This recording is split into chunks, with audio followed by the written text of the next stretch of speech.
CBC News, The World This Hour. I'm Blake Prendergast. The first batch of COVID-19 vaccines has arrived in Canada, and more planes and trucks are expected to cross the border today with the Pfizer-BioNTech vaccine on board. In total, more than 30,000 doses of the two-dose vaccine are on their way in this initial batch. Ashley Burke reports. Aircraft carrying the vaccines touched down in Canada last night, a turning point for the country. Procurement Minister Anita Anand tweeted, "While we have a long way to go, this marks the beginning of our bridge to recovery." The vaccines headed to 14 different distribution sites across the country. In Alberta, the priority is frontline healthcare workers. The general feeling is excitement. People are literally wanting to take selfies while getting their injections. Dr. Darren Markland, an intensive care doctor in Edmonton, expects to be vaccinated on Wednesday. Having one extra layer of protection, I think, is a beautiful thing, and definitely knowing that we potentially will reduce the risk of spread within the hospital, I think, is a major thing as well. More planes and trucks with vaccines are expected to arrive. The government says it will provide an update later today. Ashley Burke, CBC News, Ottawa. It was just last week when a woman in the United Kingdom became the first person in the world to get the Pfizer-BioNTech shot. Well, today, dozens of family physicians in England will start giving out doses. But as Cindy Palm reports, they face a challenge navigating the vaccine campaign's logistical demands. About 100 family doctors in England will start immunizing people over the age of 80, as well as healthcare workers. They're also learning the challenges associated with administering the Pfizer-BioNTech vaccine. The vials must be stored at minus 70 degrees Celsius, and once thawed, have to be used within 3 days or the vaccine will spoil. I don't think we've seen anything like this in the history of medicine. It is an incredible challenge. Dr. Simon Hodes has a practice in Watford, in the outskirts of London, and spoke with the BBC. We've got a military exercise in our practice to ensure that we use as much of the vaccine as possible without wasting any, because it's precious. Because of the challenges with this particular vaccine, the hope is others, such as the one being developed by Oxford AstraZeneca, will soon be approved by drug regulators. That vaccine remains active for 6 months at standard refrigerator temperatures. Cindy Palm for CBC News, London. 2 more regions of Ontario are now in lockdown. All non-essential retailers in the York region, just north of Toronto, and Windsor, Essex, are now closed. Katerina Georgieva reports. Heartbreak. A single word to describe the feeling as Colleen Kelly prepares for lockdown. She owns a sports bar in Windsor. Going over the holidays, it's extremely hard when you have to lay all your staff off. A fate many businesses face as the drastic measure comes into effect in both Windsor, Essex and York region. In Windsor, the hospital's ICUs have reached capacity. Starting today, most elective surgeries are cancelled. Schools are closed, students studying online, at least until the new year. An added measure put in place by the region's medical officer of health. The lockdown will continue for the next 28 days, which includes the rest of Hanukkah, Christmas, and New Year's. Katerina Georgieva, CBC News, Windsor. Opening debate on Bill C-7 begins tonight in the Senate, and the clock is ticking down on a court-ordered deadline to expand access to medical assistance in dying. Parliament has until Friday to pass this legislation, but senators are deeply divided on the issue and are expected to propose many amendments. The United States is ordering all federal civilian agencies to disconnect from the SolarWinds computer network. The Treasury and Commerce departments have been hacked. More than 300,000 organizations use SolarWinds products. Russia's foreign ministry is denying allegations that it was behind the attack. Finally, former Prime Minister Brian Mulroney is resting at home after undergoing an urgent surgical procedure. Mulroney's family says the procedure was carried out on Friday. No details have been released. Mulroney is 81 years old. He served as Prime Minister from 1984 until 1993. And that is The World This Hour. From CBC News, I'm Blake Prendergast. From CTV News at 7:10 a.m. today. Hello, I'm Nicole Dubé from the CTV Newsroom in Winnipeg. Here are the top stories. The first shipments of Pfizer's COVID-19 vaccine are on Canadian soil. Sometime today, frontline workers and residents in 2 Quebec long-term care homes could be the first to be vaccinated. More regions in Ontario are going into lockdown today. York Region and Windsor-Essex joins Toronto and Peel Region under tighter restrictions. Non-essential businesses will only be open for curbside delivery, with indoor dining also closed.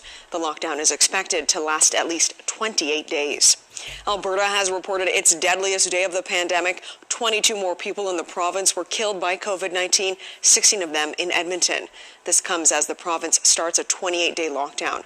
Doctors say it'll be closer to the end of the year before they know if the restrictions are working.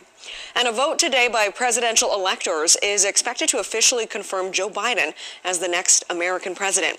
The meeting of the Electoral College is a formality after the election, but more attention is being paid to the process this year because of Donald Trump and other Republican officials calling on electors to defy the will of the people and cast their votes for the current president.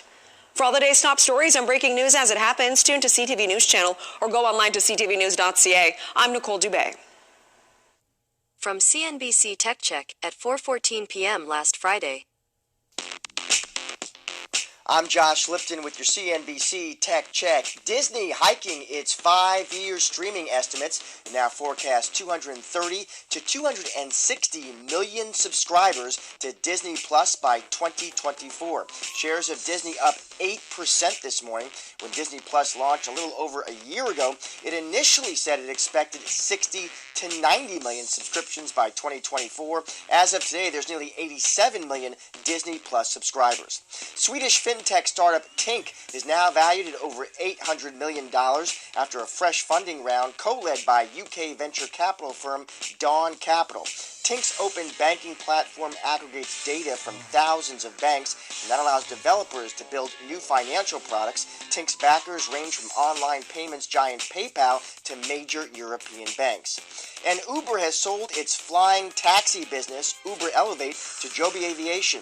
While the terms of the deal were not released, Uber has agreed to invest $75 million in Joby Aviation. The move will allow Joby to use Uber's app to offer air taxi rides when the aircrafts officially enter service, which could be as soon as 2023. That's all the news from the West Coast. We'll see you back here on Monday. From DW News Brief at 6 a.m. today.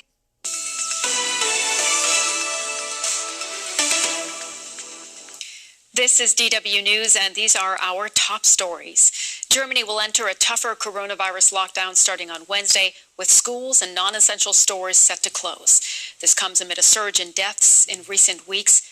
President Frank-Walter Steinmeier has urged Germans to support the measures by shopping only for essentials and cutting back on social contacts.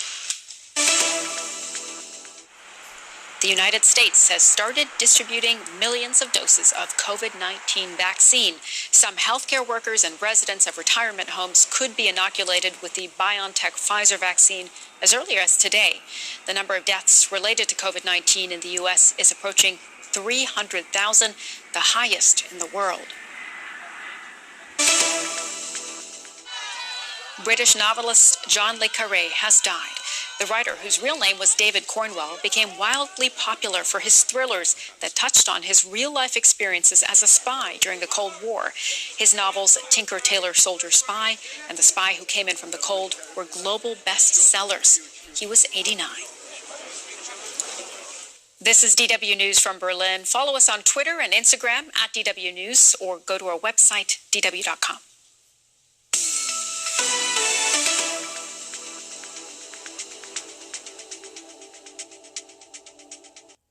From Bloomberg First Word at 6:38 a.m. today.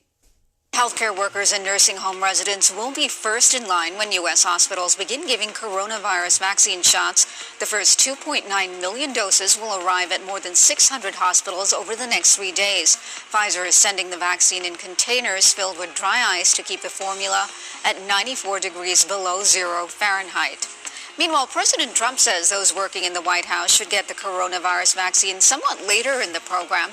That follows news that he and other top U.S. officials would be offered the vaccine within days. The president has said on Twitter he asked that the adjustment to the timetable be made. He says he's not scheduled to take the vaccine but looks forward to doing so at the appropriate time. And a group of Republican and Democratic lawmakers will unveil a $908 billion coronavirus relief plan today. There's still doubt that Congress will pass it, however, so they'll offer language for two separate bills. One will have provisions that have divided lawmakers. It will call for state and local aid and liability provisions for businesses. And trade talks between the UK and the European Union have gotten another stimulus. British Prime Minister Boris Johnson and EC President Ursula von der Leyen once again gave negotiators more time to close a deal. Officials involved in the process say agreement may finally be reached this week. Global news 24 hours a day on air and at Bloomberg Quick Take, powered by more than 2,700 journalists and analysts in more than 120 countries. I'm Karina Mitchell. This is Bloomberg.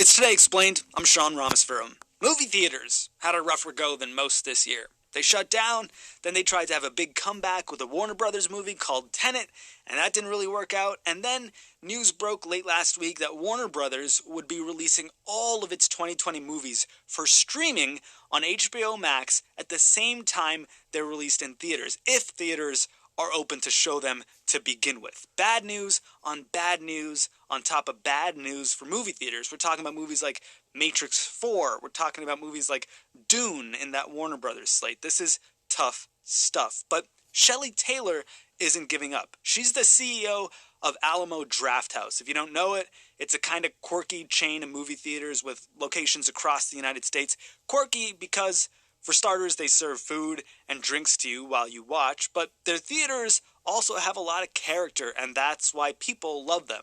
Shelley spoke to our colleague Nilay Patel recently. Nilay is the host of a new show from the Vox Media podcast network called Decoder. He's going to be interviewing a lot of big names in the tech business world, and he's already off to a great start with Mark Cuban, Microsoft's Phil Spencer, Khan Academy's Sal Khan, and Shelley herself. Today, we're bringing you the conversation that Nilay had with Shelley, and if you like what you hear, we hope you'll subscribe to Decoder. Here's the show.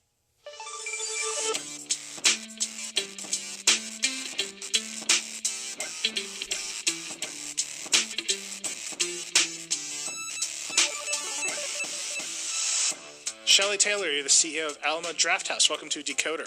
Thank you. Glad to be here. I was just reading your bio and the backstory here. I got to start with this. You became the CEO of Alamo Drafthouse on April 30th, so you have stepped into chaos. I think Alamo actually shut down 41 theaters in March. What was this recruiting pitch like? Like, did they call you and say, hey, are you interested? Like, was it already in the works? Just, it seems like a wild way to become the CEO of a movie theater chain. Yeah, it is. It does feel wild, but it was in the works at Christmas when Tim and I met and started talking, and it's just drawn to this incredible brand and this opportunity to, help take something iconic and grow it even larger, right? And then all of a sudden the pandemic hit, and here we are. So we've got this little issue to get through, then we can go back to the original plans. What was just the first day, April 30th, you show up, you got to introduce yourself to everyone. Like, there's usually a script, right? The new CEO follows. You say something like, first, I just want to listen. There's the usual stuff. Was it very different this time, or did you just come up running? A little of both, right? I mean, you do talk about, just really wanting to listen and to get to know people. You don't have the advantage of the water cooler in the office and that proximity. Oh, well, hello, the internet, and welcome to season 164, episode 1 of the Daily Zeitgeist, a production of iHeartRadio. It's the podcast, not the production, although this is a gigantic production. It's the podcast where we just kick the top off of America's skull and look into our shared consciousness and go, okay, and then just make some jokes for a little bit. It's Monday, December 14th, 2020, 40, 39, who knows, some days till January 20th, whenever the other guy gets booted out and the other guy moves into the White House. Anyway, my name is Miles Gray, a.k.a. Never mind, guess I'll host without Jack. It's cool. Can't believe he up and left. I feel like a fool. I just got some code red. I remember he said. Then he took off to play Cyberpunk instead. Okay, thank you to Christy Yamaguchi Slane on the Discord for that. Adele, a.k.a. Dude, you're getting Adele. I mean, how could we get that wrong? And I'm thrilled to be joined in the co-host seat. I mean, really the host seat, you know, because I know what y'all are coming for. You're coming Jack for the big Zamboni energy or the little Zamboni energy. Please welcome Jamie Loftus. A.K.A. La Petite Zamboni, A.K.A. Diet Nabokov. That's a fun one I got this morning. I'm like, that made me feel real smart. That made me feel... I almost did an Adele AKA this morning, and I can't follow that. I've been mainlining Duncan to my head, and it hasn't yet reached. Okay. Well, before we bring the guest into the phrase, just to run it off top, what we're going to get into, we're going to talk about where the Senate is with relief. Or if that's coming, I don't know, where they aren't, and who they're actually seeking relief for. Yeah, who are they going to give it to instead? Yeah, that's who what needs I the want to know. relief right now? Is it corporate America or people? Well, I mean, I think we all know the answer to that. Ding dong Raytheon, let's see. Also, we'll be talking about the Texas Attorney General who filed, that really weird lawsuit with the Supreme Court, and being like, I wonder, is he dying of pardon thirst? Is that what's going on? Could he be in some jeopardy, and that's why he's legally self-immolating in front of everybody? We will dig into that. Also, yes, there was an announcement from our entertainment overlord, Disney, who, because they own all the IP, so whenever they're like, hey, we got some announcements, most people kind of need to be like, okay, what's going on? What are they going to do? So we'll check in with them, as well as a new collab between Britney Spears and the Backstreet Boys in the year of our Lord 2020. And even maybe we'll talk about squirrel tables and Taylor Swift. Who knows? We'll get to all of that. But first, I mean, we're honored to be joined today by a comedian, journalist, just overall brilliant person. You might know him from The Daily Show. You might know him from his stand-up comedy. You might know him because he introduced himself as Michael, and you called him Mikey because you met him in New York. I don't know. And also somebody with a very newly released comedy special on Comedy Central called Detroit, New York, L.A., 3 cities I've been to. Please welcome Flex. The brilliant, the talented Michael Costa. Hey. Thanks for having me. Thanks for being up the here. joint. Yeah, I have this kind of name that when I say my name's Michael, people in New York then immediately call me some nickname of it. Big M, what's up, Big M? And it's like, no, I don't approve. I do not accept your nickname of me. Right. So I'm Michael, and I appreciate You're just you having full me. Michael. I like that. I like Michael. It was Mike as a kid, and then I grew up, and I said it's time to be Michael. I think. Okay, I'm curious about That's this. good. Was there that moment where you were like, I don't feel like Mike anymore. I think I need to own the adult Michael now. I think I made a three-pointer in an organized basketball game, and I said, I'm now Michael. I can shoot deep. Mike couldn't make that shot. Mike would have gone to the paint, gotten fouled, missed both free throws. Exactly. And I'm guessing, so your special, Detroit, New York, L.A., I know you're in New York now. You said you've lived in Los Angeles. Tell me about Detroit. What's going on? I'm from Ann Arbor, Michigan. So I started in the Detroit comedy scene, and I wanted my special to follow my path. So I wanted to take the viewers on the same path I did. So we started this really great theater downtown Detroit, and then within 10 minutes, I'm on a bicycle in Manhattan going to the New York Comedy Club.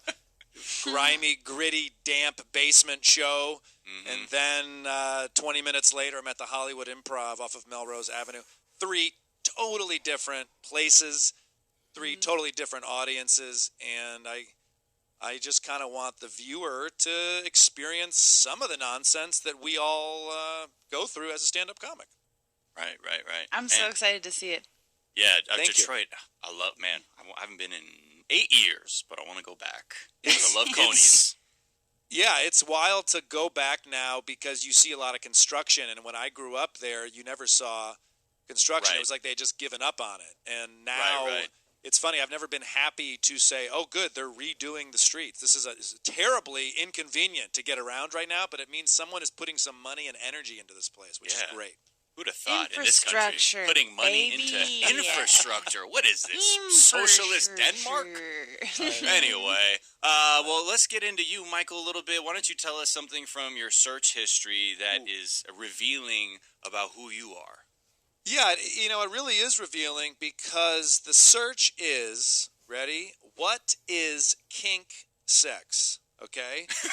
Now, the reason it's revealing is because I'm close with my family. I'm onto something, but you're onto something, and my mom is a therapist, and she has a couple new clients. And I said, "Hey, how was your new client today?" And she said, "Well, I had to Google kink sex."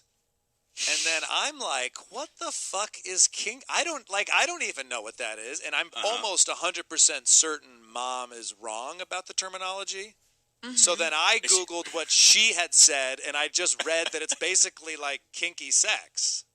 Right, anything you're into, role-playing, unless I'm wrong. I mean, any fetish stuff, voyeurism, BDSM, that all falls under kink. That would, I would be really surprised if it ended up being something different. It would be interesting.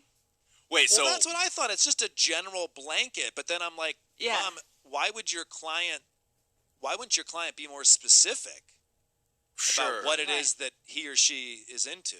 So because kink can mean a few different things for different, at least in my experience. Wide umbrella. Yes.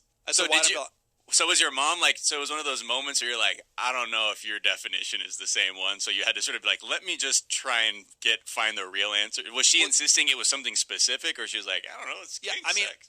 I don't know how you guys read your text messages from your parents, but I am reading most of it going, this is a complete exaggerated nonsense, okay? And so, when my mom texts me, hey, our neighbor says your Comedy Central special isn't showing up on the guide, I go, you're an old woman who doesn't understand anything, and then I find out that it's actually 100% correct, and this is a problem, and I have to reach out to the Comedy Network because it's not showing up on the guide. But so I just thought she was kind of like not pulling the wrong terminology, which I kind of still feel like she was. I see. I was hoping I was going to Google it and be like, kink sex is when this happens, this happens. But it's not. It's a wide umbrella. So I appreciate you guys reaffirming that for me. Yeah, exactly. It's when you're blasting the albums of the Kinks while in bed. I could also see a patient kind of like getting nervous and cutting themselves off before getting too specific. They're like, kinky sex, and then seeing whatever facial expression your mom made and been like, I think I'm going to move on. Yeah, I've definitely done that before I get too specific with a therapist. I'm like, I don't have time to I'm paying a lot for this, and I don't have time to burn time explaining to you what I'm talking about. It's funny when you get a new therapist and you're expending a lot of energy being like, how am I going to present this to this person? And then I'm already burning myself out trying to describe something I'm working on and it's trying to be like, I think I'm being judged. And then you're like, wait, I'm in therapy? I loaded the gun with a full clip. You know what? I'm just going to move on to a new story. Because we do judge their face. 100%. Yes. We assess their face and go, oh, they are judging me. Of all the people they talked to today, I get the face? They think I'm a loser. That's my greatest fear in this life. Why am I getting the face? Yeah. Michael, what's something that you think is underrated? Well, I was going to say silence.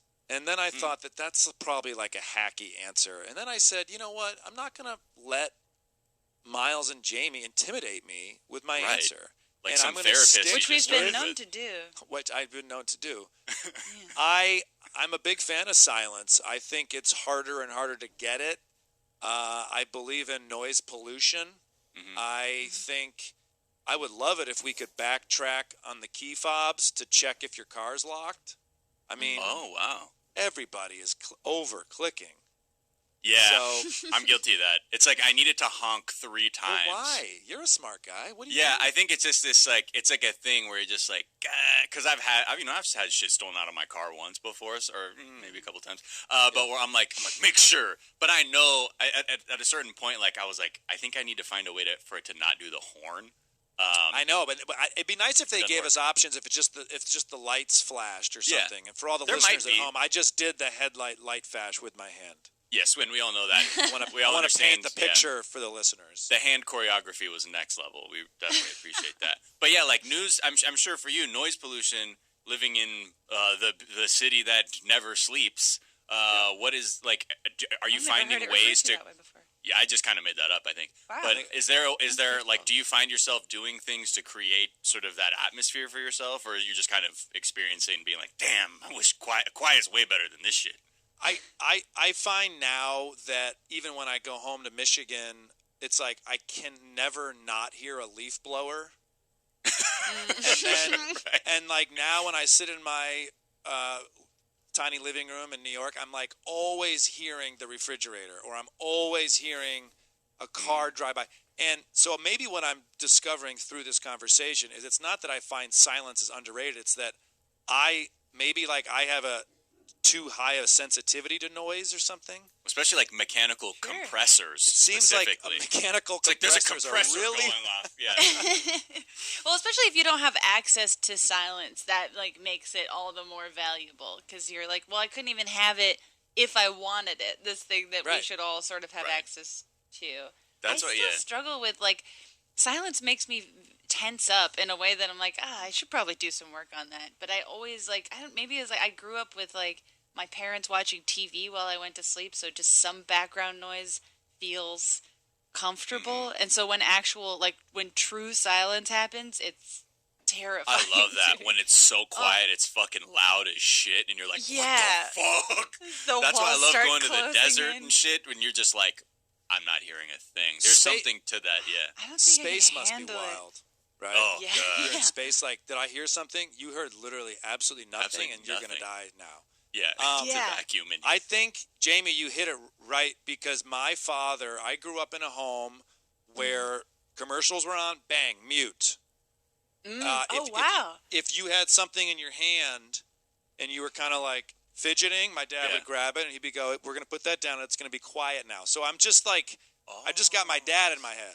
So you value silence. That's cool. Right. But and we're now all becoming our parents. We're all becoming our parents. Yeah. And there's church bells behind me right now, and and I'm furious about it. Yeah, and you're like, hey, Christ, pipe down for a second, huh? We silence. Get it. You're it's dead. your birthday coming up. Fuck. Jesus Christ, I've been saying this for years. Jesus Christ is taking up too much space. I think so, yes. He needs to make more space for people. Yeah, really. Make space, Jesus. I mean, the crucifix game is so congested. It can only be him. I mean, really. Think of the other people. But, yeah, the other thing I found myself doing in the lockdown, and I said this very early on in the lockdown, was just like this app called Portal, because it's just like 3D nature atmospheres. And I have like noise-canceling headphones that I wear that with, and it's like reading a book or anything else is so much more pleasant, especially like when you're in a very, condensed, packed urban area. So, yeah. I'll always But even noise canceling headphones, like they kind of have some thing they do. They like shoot out white noise or something. And so look, this is something that has been in my brain for a while, and that's why I was like, do I disclose such a personal item to the Daily Zeitgeist? And I did. And I don't want you to judge me on this, but judgment. How about this? Let's reevaluate what silence means to all of us and try to be more comfortable in silence. And that's what my goal is this week. Well said. I love that. You just brought that down, Michael. All right. Now let's move on to something that you think is overrated. I think there's too much fried chicken. I feel like every restaurant's got a fried chicken sandwich now. Hot chicken. I feel like Kale hired this publicist 15 years ago, and then Truffle Mac and Cheese hired the same publicist, and I feel like Fried Chicken then hired that publicist as well. I think it should be exceptional when you have it, but you shouldn't have it as often as it's being presented. That's it. You can't look. That's it. Okay. That's it. back You're off. out. That's it. The dealer's out. Sorry, shift change. I got nothing more. I think L.A. it happened in such a violent way, right? It was Howlin' Rays came, and everyone's like, yo, because, I get it. All these food trends are like sort of offshoots of some Guy Fieri thing. Like, you go on, you watch a food travel show, and you're like, man, in Nashville, they got this shit called hot chicken. And for me, I love fried chicken. I love spicy food. It's the intersection of one of the two most important culinary roads in my life at the moment. So I was like, yes, fuck yes. Howlin' Rays opens up in L.A., and the line is like 17 hours, and that's cue for the rest of the city to be like, all right, I think this is what everyone needs to pivot to. And I think, I'm not joking, in the Valley, I think there's like 42 hot chicken places now that have popped up instantly. We went on like a drive. I forget why we had to like drive across the city this week, but it was like so many places had popped up since I last drove all the way across the city 6 months ago. You're like that's who is even going to these places? Like that used to be a Washington Mutual. Right.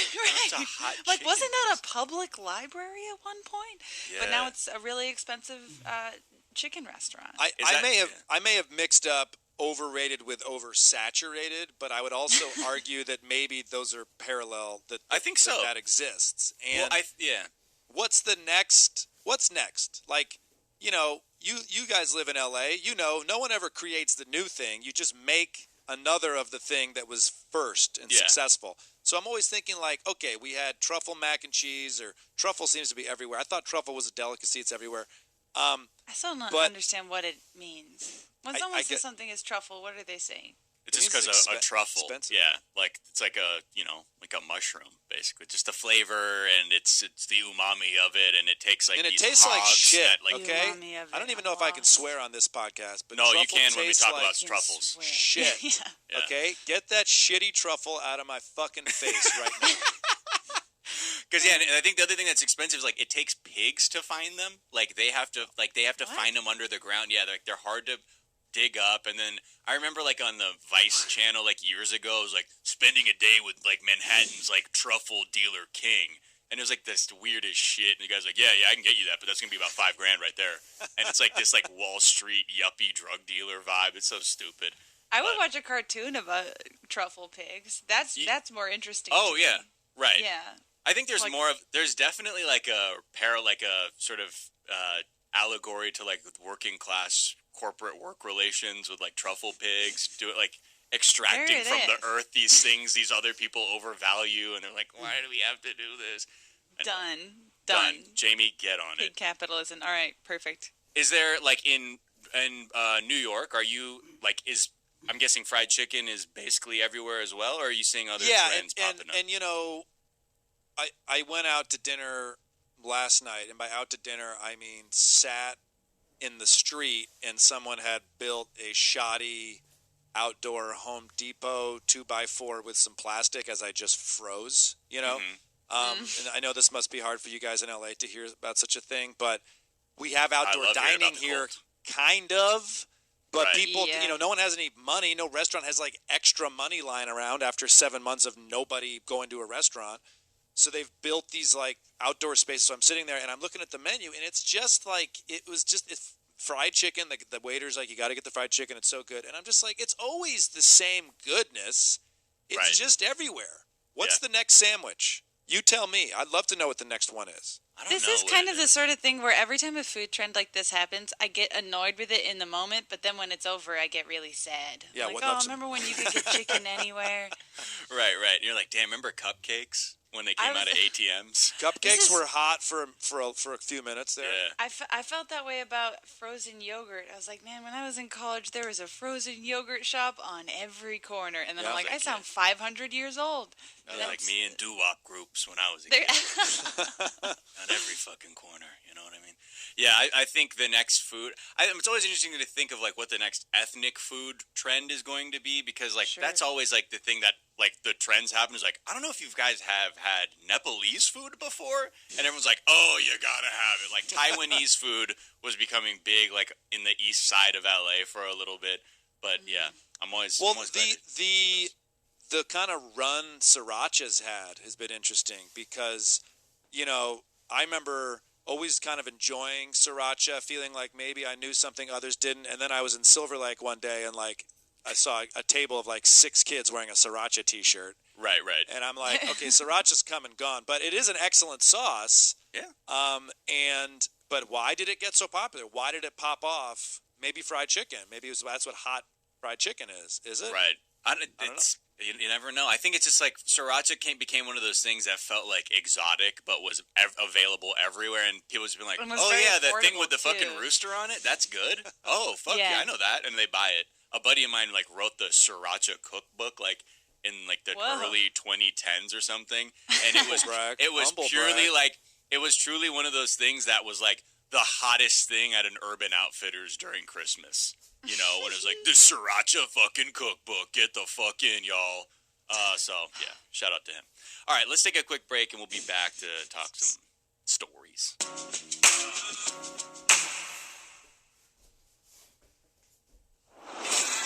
Are you dealing with best life burnout, constantly striving for more, and quite frankly, over it? Maybe you just want more joy, peace, and laugh so much. I do love heart rate. Agents and police. Much strange coming for the rest. And we're back, and plop plop fizz fizz, where the relief is, Mitch McConnell. Okay, I'm on board. I don't know. I just vibed that one out off the cuff right there. I was just feeling that one. But yes, I appreciate it. I like the journey.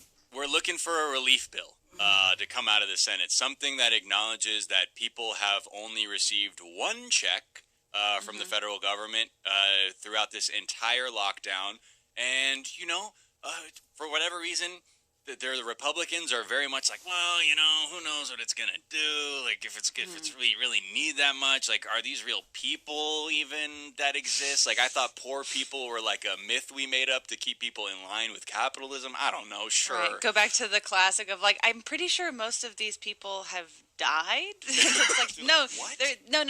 They're going to die. If you don't do anything. Syntax got mixed up. Yeah. Yeah, and I think the refrain from the entire country at the moment is begging the question: where is the relief? Where are these checks going? When are they coming? What is happening with these negotiations in the Senate? And I think we're looking at, well, who's getting the relief? Who is Mitch McConnell going to ride for in this instance? And he's made it clear since the first relief bill was coming out. He is very concerned about the liability of companies more than anything. Yeah. That is his biggest concern. And at the moment, that is what's holding up the negotiations. They're saying that right now, McConnell is like, the offer from the Republicans is, how about an 18-month federal shield on coronavirus litigation? Meaning, if you were so fucking greedy that you harmed your employees in the pursuit of money, guess what? They can't sue you because you were acting like And so that's the current hill that Republicans are choosing to kill the country on. That's wild because a lot of that is meat packing. Mm-hmm. Remember, Trump declared a meat emergency or whatever the hell it was, and then all these more or less illegal immigrants who work and pack the meat all were forced to go to work and get sick, and then now they have even less legal rights to do anything. Yeah. When you look in places like, I think it was like one of those Tyson processing plants too, where the executives were they were telling the translation staff, because like you're saying, there's a lot of people who are coming into work that aren't speaking English. So they actually need to deploy translators on the processing floor to communicate to the workers. They were saying, don't talk about COVID to anyone down there.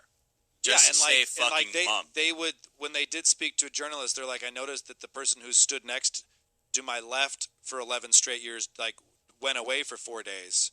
And because that person was sick and died. I mean, it's like, it's also, I can order 9 packages of chicken breast because, oh no, the pandemic's coming. I want to have food in my freezer. Right. It was, I didn't realize that that's what McConnell was held up over now. That's a mess. Yeah. I mean, right now, the first thing he wanted, like earlier this year, he was asking for a 5 fucking year period of liability protection for businesses, schools, healthcare providers, and other organizations, because like we're saying, this whole lockdown or don't lock down, open up, we need to earn money, it's all based around this thing is that no company or the federal government is willing to actually subsidize lost wages or these other things to get people to comply to actually get a hold on this thing. So people's only recourse is to go to work and possibly get sick and work for a boss who's not going to be in there because they're not going to get fucking sick, but you damn sure better clock in because I need to see money in the till by the end of the day. So as it stands right now, it doesn't look good for Americans because, you know, until they can guarantee that the wealthy aren't going to be held accountable, it seems like that's the biggest impasse at the moment. Well, and like we were talking about yesterday, I mean, it just already seems pretty unlikely that a Biden administration is going to do much to progress that and do much to progress, you know, any labor movement in any meaningful way because the cabinet is already stacked with billionaires and people who represent billion-dollar companies. And so it's just very bleak, extremely bleak. Yeah. Yeah, and it's just such a really fucked up thing to just behold when you're like, wow, we're really here because Mitch McConnell's like, I gotta protect these companies from getting sued for being just, you know, pathologically greedy to the point that it's causing death. So yeah, welcome to America. Let's move on to Texas and the Attorney General there, Ken Paxton, who he caused a lot of shockwaves last week when he went straight to the Supreme Court and was like, here's the deal, essentially, like without getting into the legalese, because I don't even think there was any legalese in the complaint or the lawsuit he filed. His whole complaint of trying to overturn the election with a few other attorneys general, were that he was saying specifically, dear Supreme Court, Texas wanted Trump, and these other swing states that let Joe Biden win because they wanted to like make voting easier in a pandemic, that actually violated the desires of the people of Texas. So you need to overturn the entire election. And even like Samuel Alito was like, what does that even mean, dude? It's just, yeah, that's like a waste. I mean, not that any of these have not been a waste of time, but this is a special waste of time. Yeah, absolutely. And it's just a really, you know, that's the nature of the current lawsuits that are just getting body slammed by judges. Yeah, I mean, it seems it's weird every time I think that they're starting to kind of die down, and that it's like, oh, okay, someone's gonna just take an L finally. There's three more, and it's a way. I've honestly stopped keeping up with them because we're like, well, none of these are gonna fucking go anywhere. Knock on wood, right? But it's sad. It's pathetic. Make me sad. Well, it's also it has this weird effect of being like, we're laughing at the coup, but like not being like, no, this is an indicator of how bad things are actually. Even though we're like, that's all you got. It's like, yeah, but they're trying it. This is new. They're trying this nonsense. Yeah, I mean, it's like after the year that we're having, it is like just so. It just makes my heart sink when you're like, it's good news when you say like the coup is failing. Like that's where we're at. Right.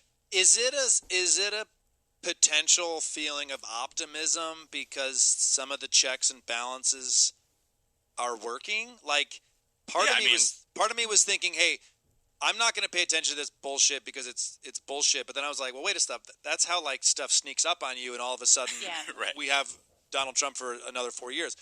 But I'm like kind of pumped that some of these federal judges who more or less have been appointed by Republican president are giving it an L. So that made me happy a little bit. Yeah. No, I think that's at that point it's like, okay, those institutions held up. But we're also seeing that it's like anything, like they're hacking the law in a way of like, well, that didn't work. Let's try this version, like of like brute force ways of trying a username and password, where it might work at some point. But I think the real alarm should be like, okay, we need better safeguards around this because it's like we're relying on norms. Yeah, it's like, oh, good, our backup parachute worked, and you're like, well, what happened to the first parachute? Why did we get pushed out of a plane? Your backup worked though. Yeah, your backup works. Like, I would rather not have to use the backup. Well, hold on, because before this, if I recall, I was eating hot chicken at a restaurant, and then someone put an ether rag over my mouth, and then I awoke to being pushed out of a plane, in which my first shoot didn't work, and now you're saying, good thing my backup worked? Yeah. So I'm grateful that I'm not dead, but I was regardless. We were pushed out of a plane. Yeah. Shouldn't we do something about that? I think you're missing the point here. You're good. No, that'll just happen. That'll happen every once in a while. But what about next time? Who knows? It'll be a next time. But yeah, this guy Ken Paxton, he's quite literally currently under indictment for securities fraud that was happening back in 2015.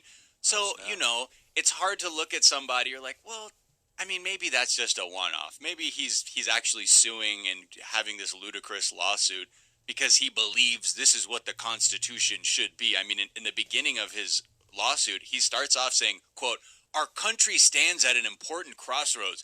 Either the Constitution matters and must be followed, even when some officials consider it inconvenient or out of date, or it is simply a piece of parchment on display at the National Archives. We ask the court to choose the former." Oh, what? Your argument is that people made it easier. Okay, sir, thank you. We've had enough of that. And he was shooed out of the building. But as you sort of look on, why do this? Because we know why Rudy Giuliani has been going all in. He's making $20,000 a day, and he needs a pardon when all is said and done. So we're like, yeah, this guy's gonna fucking do whatever he can to stay in Trump's good graces. And Ken Paxton, I mean, look, are the feds watching him or something? Oh, I think they actually are. He is under investigation by the FBI. Ken Paxton was just subpoenaed for his personal records because of bribery claims. Tit for tat? This man? Wow. Okay. The one that is under indictment for securities fraud? Him? This all comes because his staff raised alarm bells back in October because they were saying he was making moves to help this guy Nate Paul, not related to Jake Paul, I don't think, who is an Austin investor. Two first names is still sinister, no matter what way you spin it. No matter what. And is a huge donor. He got $25,000 from him, and then apparently Ken Paxton hired an outside lawyer to investigate this donor's claims that the FBI fucked up the raid on his house and office last year, and so shit should be negated. So he really went through with that, and also says that one of the guys this donor employed, there was a woman that he employs. The attorney general had an affair with this woman, and then also recommended her for a job high up somewhere else. So the whistleblower lawsuit is becoming very huge. So I can't imagine that any scrutiny from the feds would motivate this kind of nonsense from him. But no, it's interesting to see. Ken Paxton. Okay, fine. I guess I'll pay attention to this story. Fine. I mean, you don't have to in the sense that go somewhere. Legally, I mean, truly, legally, the options are running out. The Kraken lawsuits with Sidney Powell. I mean, I can't even believe I'm giving it the dignity of calling them the Kraken lawsuits, but the Kraken that was released has been fully shoved back down into the sea to never emerge again.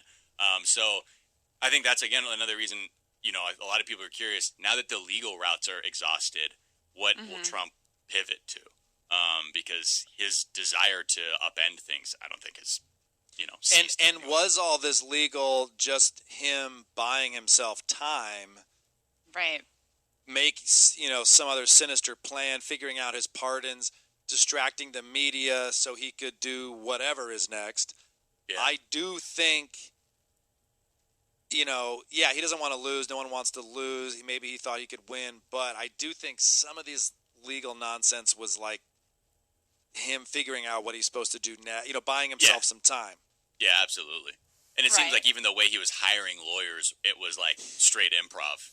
Where it's I'm sorry, who's willing to debase themselves in front of a judge? 4 Seasons Total Landscaping was yo, we have to do a press conference now. And I mean, to me, that was yo, I'm jingled the keys, so we in media all look that way, and I'm trying to go, what is going on over here? Why are they doing a press conference at 4 Seasons Total Landscaping? Well, Miles, I think it was you a couple weeks ago on the show, who brought up that Steve Bannon theory of just spewing as much shit as you possibly can into the news cycle. Just to kill what I mean. That's I'm assuming. Maybe this is too generous, but I'm assuming that that's what Giuliani's been doing. That's what a lot of people have been doing, to just flood the news cycle with as much shit as possible, and then to make it as difficult as you can to figure out what is the important story. Or any of us who've worked on a day rate. We're just trying to justify our 20K day rate every day. We're like, dude, I was out there, man. You saw me. I got that woman who was, maybe sipping on something before that hearing in Michigan, but, it was all good.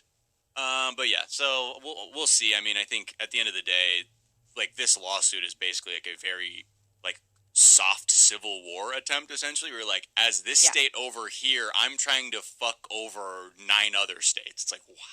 Huh? But, they'll keep trying, and I think it's something to really keep an eye on because, as that one article in The Atlantic, it's like we don't have the nuanced language in this country or imagination to describe these kinds of power grabs because we've been so used to, like, the pomp and circumstance and formalities of being like, yes, and gentlemen, yes, so maybe only committed light fuckery during that election, but a win's a win. Like, we're still kind of stuck there. So, yeah, we got to be able to call a coup, even if it's a bullshit one. And next, I just want to talk about Disney really quick because they had this announcement and it, like, consumed half of, like, entertainment Twitter because they had, like, their shareholder meeting or whatever where they're just sort of announcing what some of the bigger plans are. And I think because they own, like, 70% of the IP that does, like, numbers in the theaters and on TV, we kind of need to see what's going on. And it's interesting. Like, the biggest thing I think that people were curious about was what was going to happen with Black Panther 2, because Chadwick Boseman passed away.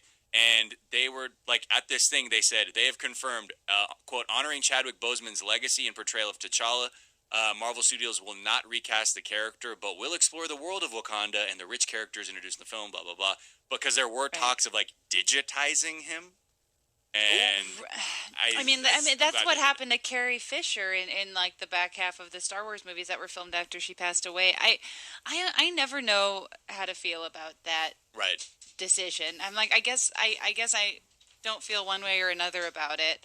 Is it a respect thing, or is it more of like, for me as a viewer, it looks weird and I know it's digital, so I don't like it? Yeah. I think that's makes what me I don't know what kind of offends more. uncomfortable. But was Black Panther 2 shooting already when Chadwick Boseman passed away? I guess I don't really understand at what point in the timeline everything kind of shifted. Like, was he almost done shooting? Because that would make more sense to me if he had shot quite a bit of it before passing away, like and then you digitize the rest. If you were shooting and worked on the film, I understand, and I think it's kind and respectful to try to put that actor in the movie. But controversial statement coming up. I believe that life is for the living, and to just bring him back as a digital because we like him so much, I say give that opportunity to another young actor. That's what I would say. Right. But if I just cancel myself, bring it on. You know what I mean? This guy says let living actor portray someone. I don't know how to feel about it. Yeah. Because on one hand, they're like, we want to honor the contribution to the character, and, like, I get that, like, especially, like, with fandoms, like, there's a lot of, we sanctify the people who are playing these characters. So, on one hand, I get that. I feel like, it would definitely be too soon to recast it. I don't think it's like, you can never recast T'Challa again. I don't really believe in that, to your point. And those would be some big-ass shoes to try to follow. I'm not saying some young actor's going to, like, love the idea of, it would almost be like, I don't know who would want to. Yeah, exactly. I was trying to think of comparable situations where there was, I did not watch this movie, but the movie, the last movie that Heath Ledger shot, obviously not The Dark Knight. It was like a toy maker or an inventor or something like that, and he, like, passed away halfway through the shoot, and then the Imaginarium of Dr. Parnassus? Yeah, and then they just sort of turned it into, like, this multiverse where multiple people played that character, so they were able to use his footage, but it was also like became a collaborative effort that sort of celebrated him. I'm like, I don't know. I mean, they've made their decision, so who fucking cares what I think? But they haven't. I just looked. They haven't shot any Black Panther 2. Nothing's been shot yet, so there is no footage to, like, reckon with or anything like that. So, I mean, it's interesting that we can even have this discussion, honestly, because 10 years ago, this conversation would be basically impossible to have. Of, like, you wouldn't be able to create a convincing enough digital, replica of someone who's passed away. At that point, is it a Black Panther film? You know what I mean? Like, Right. if we're in the MCU and it is just about Wakanda and other things, like, do you call it Black Panther still? I mean, like, that's for Ryan I also Coogler think to you figure can't out, but- computer generate a Chadwick Boseman performance. Like, he's amazing. Like, he was Has amazing. there ever It was an been a amazing good performance. digitized performance?